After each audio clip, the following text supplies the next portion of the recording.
मला एका माझ्या क्लायंटचा कॉल आला होता। त्यांनी मला प्रश्न विचारला की मॅडम, माझे वय 20 वर्ष आहे आणि माझ्या गर्लफ्रेंडचे वय 19 वर्ष आहे, तर आम्ही दोघे कोर्ट मॅरेज करू शकतोत का?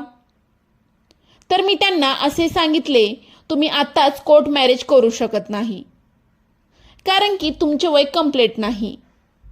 कारण की कोर्ट मॅरेज करण्यासाठी मुलाचे वय मिनिमम 21 वर्ष पाहिजे आणि मुलीचे वय 18 वर्ष पूर्ण पाहिजे। तर त्यांनी मला विचारलं की मॅडम, आम्ही दोघेही सोबत राहण्यासाठी याशिवाय दुसरा काही मार्ग आहे का? तर मी त्यांना सांगितले की हो, तुम्ही दोघेही सोबत राहू शकता, ते म्हणजे लिव्हिंग रिलेशनशिपमध्ये। लिव्हिंग रिलेशनशिपचे ॲग्रीमेंट बनवून। हे पूर्णपणे कायदेशीर आहे।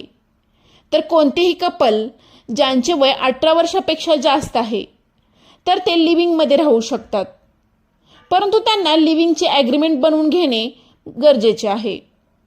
हे पूर्णपणे कायदेशीर आहे। यामध्ये कोणतीच व्यक्ती तुम्हाला ब्लॅकमेल, भीती दाखवू शकणार नाही। आणि ज्यावेळेस तुमचे वय 21 वर्ष पूर्ण होईल त्यावेळेस तुम्ही लग्न करू शकता किंवा लग्न न करता लिव्हिंगमध्ये राहू शकता। तुम्हाला कोणतेच पोलीस ऑफिसर भीती दाखवू शकणार नाहीत, कारण हा तुमचा फंडामेंटल राईट आहे। ही रील जास्तीत जास्त शेअर करा ज्यांची एज पूर्ण झाली नाही पण त्यांना कोर्ट मॅरेज करायचं आहे, त्यांच्यासाठी ही रील खूप गरजेची आहे। धन्यवाद।